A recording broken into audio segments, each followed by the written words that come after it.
भाइयों और बहनों, प्रेस के हमारे मित्रों, आप सबका यहाँ दिल से बहुत बहुत स्वागत, नमस्कार।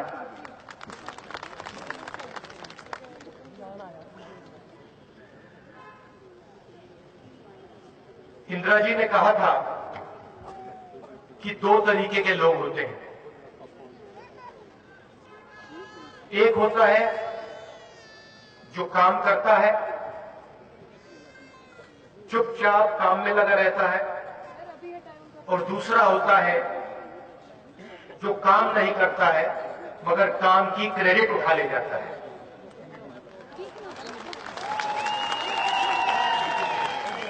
इंदिरा जी का कहना था कि पहली कैटेगरी में होना चाहिए क्योंकि वहां पे कंपटीशन कम होता है, कंपटीशन ज्यादा दूसरी कैटेगरी में होता है जहां पे क्रेडिट लेने की बात होती है। वीरभद्र सिंह जी पहली कैटेगरी के व्यक्ति हैं। वो काम करते हैं हिमाचल प्रदेश के लिए, हिमाचल की जनता के लिए काम करते हैं। मैं अपनी बात आंकड़ों के बल पे करना चाहता हूं। मेरे सामने आंकड़े हैं, मेरे आंकड़े नहीं हैं, हिंदुस्तान की सरकार के आंकड़े हैं, नीति आयोग के आंकड़े हैं, अलग अलग रिसर्च डिपार्टमेंट के आंकड़े हैं। सबसे पहला आंकड़ा जिस रिपोर्ट को नीति आयोग के एक व्यक्ति ने रिलीज की वो है कि देश में सबसे कम भ्रष्टाचार वाला प्रदेश हिमाचल प्रदेश है। ये राहुल गांधी नहीं कह रहा है, ये नरेंद्र मोदी जी का नीति आयोग कह रहा है। दूसरी बात, शिक्षा और स्वास्थ्य इंफ्रास्ट्रक्चर में 5वें नंबर पे हिमाचल प्रदेश है। तीसरी बात, जो नरेंद्र मोदी स्वच्छता की बात करते हैं, हिंदुस्तान में सब प्रदेशों में से पहले नंबर पे स्वच्छता में हिमाचल प्रदेश। हिमाचल प्रदेश पहला open defecation free state. Central government के मुताबिक हिमाचल प्रदेश इलेक्ट्रिफिकेशन में बाकी प्रदेशों से आगे है, पहले नंबर पे है। 99%, 6%, 99.6% हिमाचल में इलेक्ट्रिसिटी है। और आखिरी बात,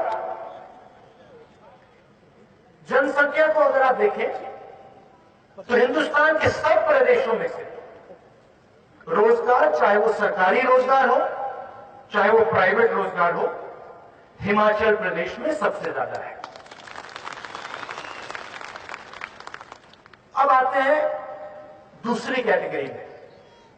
पहली कैटेगरी में काम करने वाले लोग और दूसरी कैटेगरी में क्रेडिट लेने वाले लोग। देखिए, गीता में लिखा है कि काम करो और फल की चिंता मत करो। मोदी जी का दूसरा इंटरप्रिटेशन है, फल सब खा जाओ, काम की चिंता मत करो। मैं फिर से दोहराता हूं, गीता में लिखा है कि उनको भी सुनाई दे जाए। गीता में लिखा है काम करो और फल की चिंता मत करो। मोदी जी का इंटरप्रिटेशन है फल पूरा का पूरा खा जाओ और काम की चिंता मत करो। अब फिर से मैं नेशनल गवर्नमेंट के आंकड़ों का प्रयोग करूंगा, मेरे नहीं है, नरेंद्र मोदी जी की सरकार के हैं। पिछले 2-3 महीनों में मैं गुजरात का काफी दौरा कर रहा हूं, तो गुजरात की भी मुझे काफी इंफॉर्मेशन मिली है, वो भी मैं आपको थोड़ा इस भाषण में बताऊंगा। मगर पहले आंकड़े। सरकारी नौकरी हिमाचल प्रदेश में पिछले 5 सालों में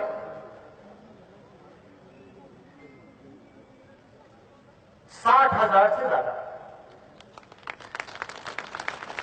गुजरात में 10,000 से कम। अब आप ये भी याद रखिए कि गुजरात कितना बड़ा प्रदेश है और हिमाचल प्रदेश कितना छोटा प्रदेश है।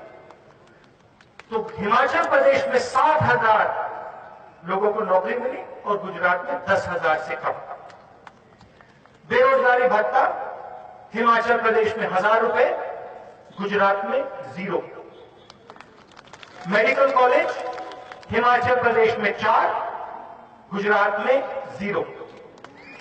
सरकारी स्कूल तकरीबन 1500 खोले गए हिमाचल प्रदेश में, पूरे गुजरात में 150।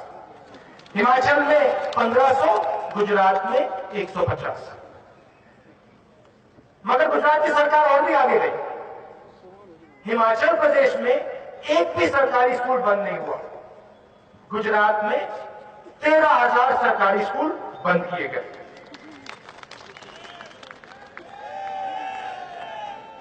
हिमाचल प्रदेश में सरकारी कॉलेज 50 से ज्यादा,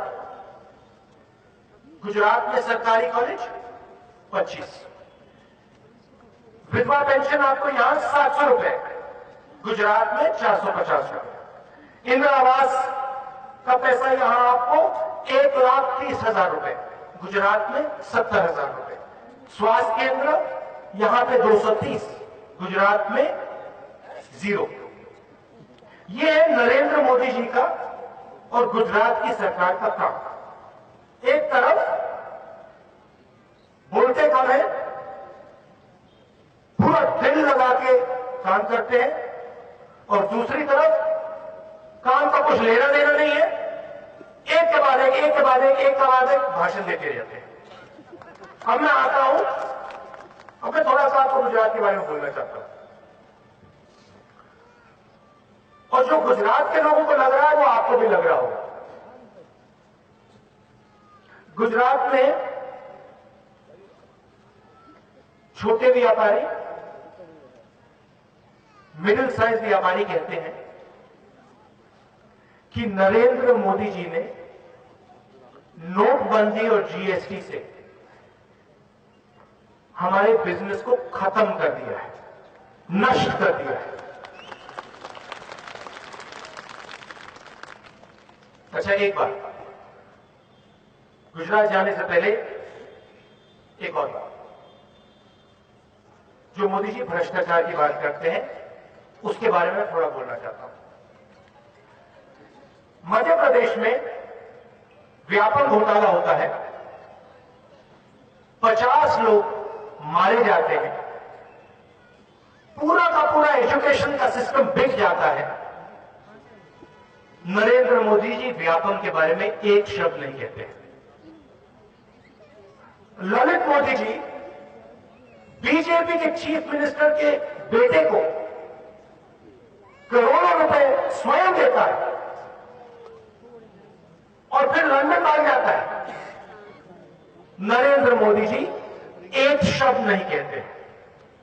पंजाब में मीटिंग होती है, इस तरफ अकाली दल, बादल जी खड़े हैं, दुनिया जानती है बादल जी का रिकॉर्ड भ्रष्टाचार पे, मोदी जी एक शब्द नहीं कहते। बंगाल में शारदा स्कैम में जो लिप्त व्यक्ति हैं उनको पार्टी में ले लेते हैं, नारायण राणे जी को पार्टी में ले लेते हैं, येदियुरप्पा जी को पार्टी में वापस ले लेते हैं। नरेंद्र मोदी जी एक शब्द नहीं कहते हैं। उसके बाद हिंदुस्तान में सिर्फ एक कंपनी है जो 50,000 रुपए को महीनों में 80 करोड़ रुपए में बदल सकती है।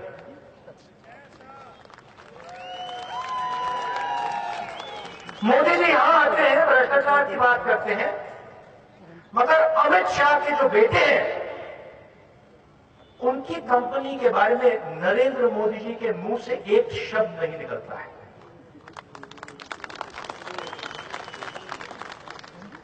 आप मुझे बताइए, यहां पे छोटे बिजनेसमैन बहुत होंगे, यहां को कोई एक बिजनेसमैन है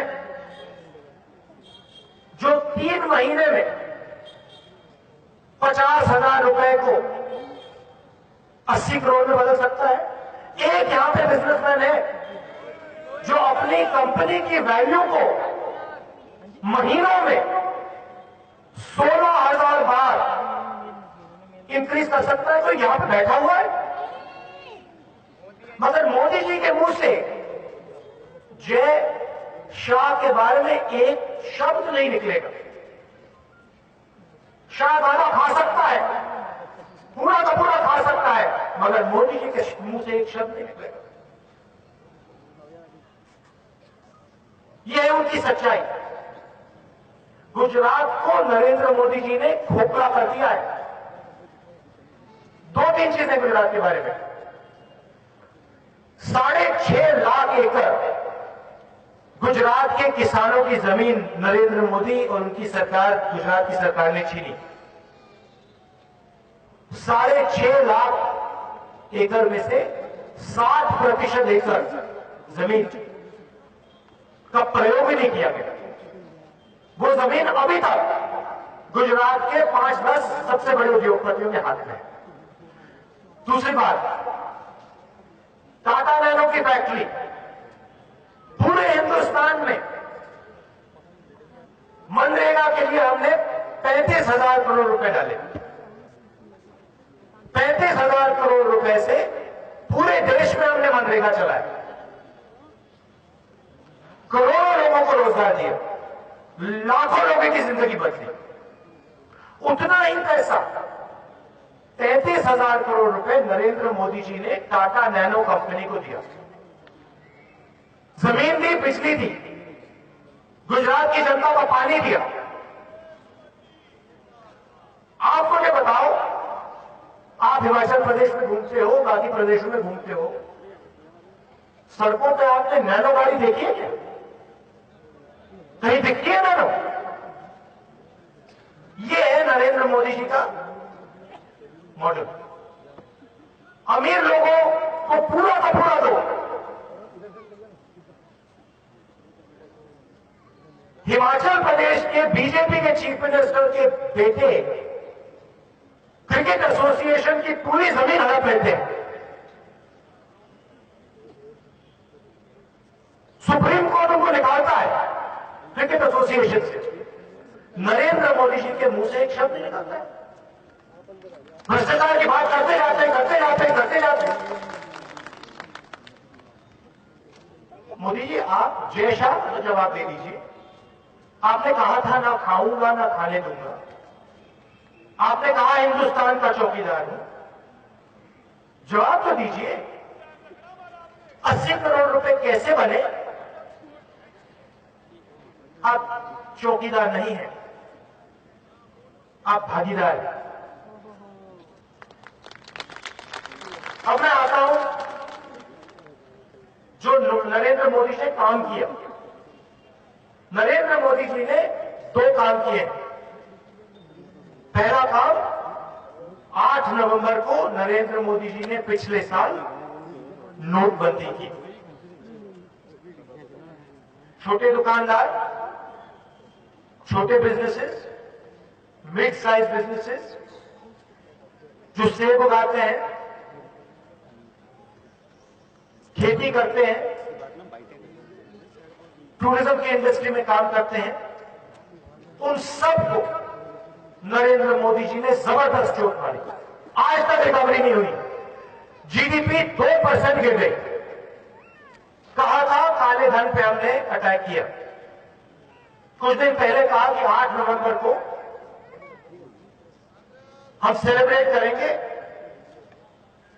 आप बताइए मोदी जी, अगर आपने काले धन पे सफल वार की तो काला धन कहां है?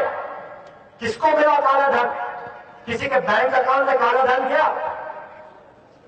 एक व्यक्ति को फायदा नहीं हुआ। पूरा का पूरा आपने काला धन, हिंदुस्तान के सब चोरों का काला धन आपने सफेद में बदल दिया। गरीब जनता को आपने लाइन में लगाया। महिलाओं को, इनके घर में जो पैसा था, जो इन्होंने बचाया था, वो आपने इनके हाथ से छीन लिया। आपको लाइन में सूट बूट वाले लोग दिखाई दिए थे? आपको एक अमीर व्यक्ति लाइन में दिखाई दिया? एक काला धन वाला लाइन में दिखाई दिया? नहीं, काले धन वाले बैंक के पीछे थे, आम जनता बैंक के सामने खड़ी हुई थी।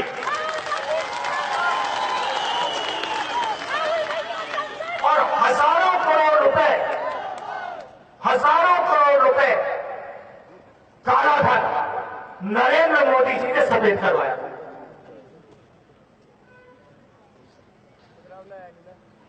हिमाचल प्रदेश की शान, ये जो आपकी टोपी है, इसको अंग्रेजी में हैट कहते हैं, HAT। इस टोपी में हिमाचल प्रदेश के युवाओं के सपने, ये चिन्ह है। हिमाचल प्रदेश के युवाओं के सपने सुंदर पहाड़, जो लोग टूरिज्म में काम करते हैं, दिन भर लगे रहते हैं, ये इनका चिन्ह है। जो हमारी महिलाएं यहां बैठी हैं, ये जो टोपी है, ये इनकी निशान है। इस टोपी का मतलब क्या है? टोपी का मतलब HAT, हॉर्टिकल्चर, एग्रीकल्चर और टूरिज्म। और अगर नरेंद्र मोदी जी ने एक काम किया यहां पे,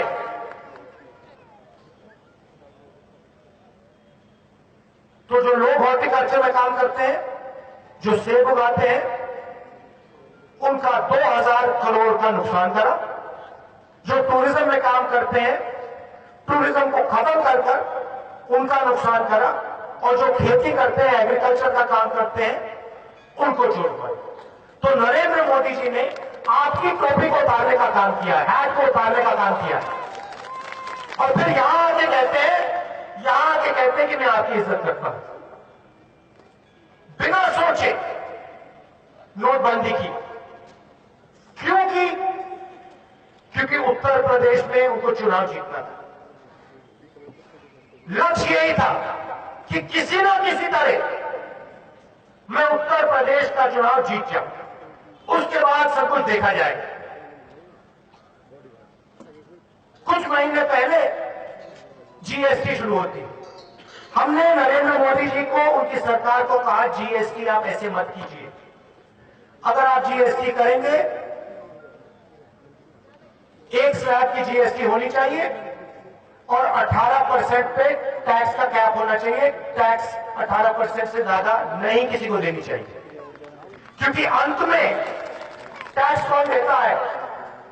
अंत में बड़े बिजनेस वाले टैक्स नहीं देते हैं, अंत में महिलाएं टैक्स देती हैं, अंत में दुकानदार टैक्स देता है, अंत में जो कुछ खरीदता है वो टैक्स देता है, अंत में युवा टैक्स देता है। हमने उनसे कहा 18% पे क्या कीजिए, उससे ज्यादा टैक्स नहीं, 1 स्लैब होना चाहिए। नरेंद्र मोदी जी, उनकी सरकार का जवाब मिलता है, कुछ 1 स्लैब नहीं होगा, 5 स्लैब होंगे और हम 5 स्लैब वाली GST पास करेंगे और 28% तक हम टैक्स लेंगे। फिर हमने उनसे कहा, देखिए आप ये करना चाहते हो, बड़ी मुश्किल होगी। दुकानदार को यह नहीं मालूम होगा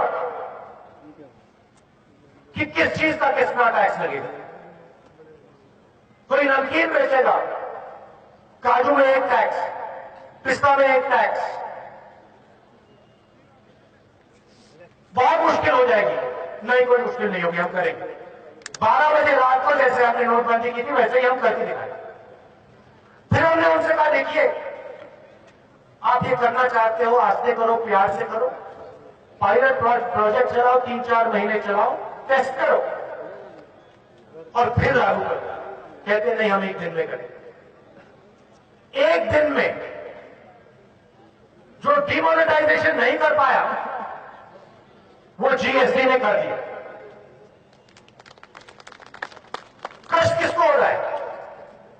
कष्ट नरेंद्र मोदी जी के 5-10 उद्योगपतियों को नहीं हो रहा है, कष्ट हिंदुस्तान के अमीर लोगों को नहीं हो रहा है, कष्ट इन महिलाओं को हो रहा है, कष्ट गरीब लोगों को हो रहा है, कष्ट दुकानदारों को हो रहा है, जो सेब उगाते हैं उनको हो रहा है, जो टूरिज्म का काम करते हैं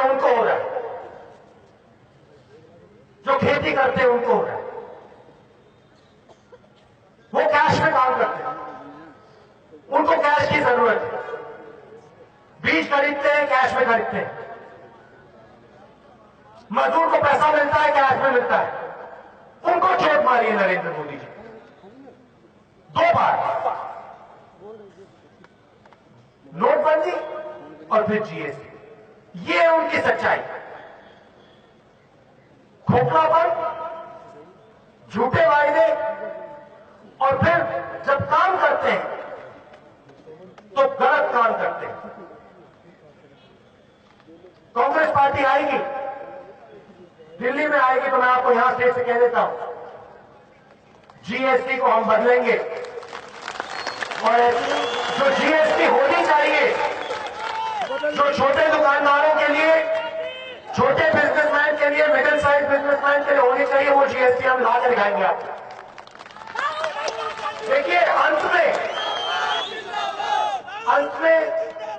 सीधी सी बात है, सीधी सी बात है, हिंदुस्तान के सामने, बाकी सब आप छोड़ दो, अभी तक जो मैंने कहा उसको छोड़ दो।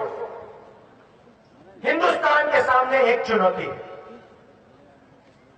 नरेंद्र मोदी जी और कुछ करें कुछ ना करें, आपको चोट मारी, उसको भी न भूलने को तैयार है। मगर एक चीज में भूलने को तैयार नहीं, करोड़ों लोगों का देश, युवाओं का देश, किसान दिन भर अपना खून पसीना देता है, ये माताएं रोज काम करती, छोटा दुकानदार लगा रहता है, काम करता रहता है, पूरा दिन भर काम करता रहता है। नरेंद्र मोदी जी ने हिंदुस्तान के युवाओं से वायदा किया कि हर साल वो 2 करोड़ युवाओं को रोजगार देने का काम करेंगे। हिंदुस्तान के लिए रोजगार से बड़ी आज कोई चीज नहीं है, चाहे वो किसान हो, चाहे वो छोटा बिजनेसमैन हो, मजदूर हो, रोजगार सबको चाहिए। नोटबंदी ने और जीएसटी ने रोजगार को खत्म कर दिया, जबरदस्त चोट लगाई। मगर नरेंद्र मोदी जी ने 2 करोड़ युवाओं को रोजगार देने की बात की भाषण में। हर साल नरेंद्र मोदी 2 करोड़ युवाओं को रोजगार देगा। हमारा मुकाबला चाइना से है। हिंदुस्तान में गुस्सा बढ़ता जा रहा है। प्रधानमंत्री का सबसे जरूरी काम रोजगार देने का है। फिर से आंकड़ा देता हुआ, आबादी एक जैसी है, हिंदुस्तान और चीन की आबादी एक जैसी है। आप फोन यूज करते हो, दुकान में जाते हो, पैंट शर्ट खरीदते हो, सबके पीछे मेड इन चाइना लिखा होता है। आप फोन देखो, घुमा के देखो, उसमें मेड इन चाइना लिखा होगा। जब आप ये सेल्फी ले रहे हो, आप हिंदुस्तान के किसी युवा को रोजगार नहीं दे रहे हो, आप चाइना के युवा को रोजगार दे रहे हो। चाइना में 24 घंटे में, चाइना में 24 घंटे में 50,000 युवाओं को रोजगार मिलता है। बात समझिए, चाइना में 24 घंटे में 50,000 युवाओं को रोजगार मिलता है। हिंदुस्तान में उन्हीं 24 घंटे में 450 युवाओं को रोजगार मिलता है नरेंद्र मोदी जी की सरकार में। चाइना में 50,000 और हिंदुस्तान में 450। दूसरे तरीके से बोलता हूं, जो चाइना 2 दिन में करता है, हिंदुस्तान 1 साल लगाता है। चाइना में 2 दिन में 1 लाख युवाओं को रोजगार मिलता है, और नरेंद्र मोदी जी की सरकार में 1 साल में 1 लाख युवाओं को रोजगार मिलता है। और यह देश से होता है, यह हिंदुस्तान के युवाओं से होता है, क्योंकि पूरा का पूरा काम नरेंद्र मोदी जी सिर्फ अपने 5-10 उद्योगपतियों के लिए करते हैं। रोजगार कौन देगा? छोटे दुकानदार देंगे, छोटे बिजनेसेस देंगे। बिजनेसेस देंगे। हिमाचल प्रदेश में कोई चेन लगेगी तो रोजगार आएगा। ये काम नरेंद्र मोदी जी नहीं करते। भाषण देते भाषण देते भाषण देते, मगर अगर आप सच्चाई देखो तो जो चाइना 2 दिन में करता है, मुझे शर्म आती है, मैं बताता हूं आपको, जो चाइना 2 दिन में करता है उसको करने के लिए इस देश को 1 साल लगता है। ये सच्चाई है, चाहे नरेंद्र मोदी जी कुछ भी कहें। और ये देश से धोखा है, हिंदुस्तान के युवाओं से धोखा है, हिंदुस्तान की माताओं से धोखा है। इस देश में कोई कमी नहीं है।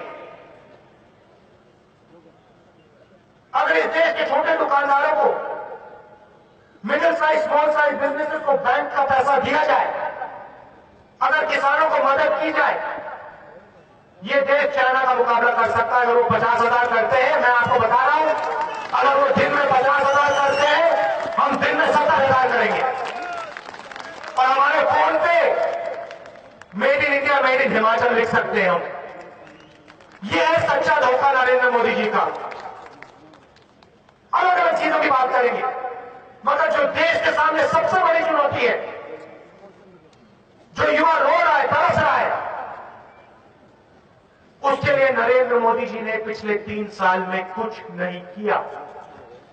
जो चाइना, लिख लीजिए प्रेस वाले जी, लिख लीजिए, जो चाइना 2 दिन में करता है, नरेंद्र मोदी जी का हिंदुस्तान 1 साल में करता है। वो 50,000 24 घंटे में देते हैं, हम 450 युवाओं को रोजगार देते हैं। ये हिंदुस्तान की सच्चाई।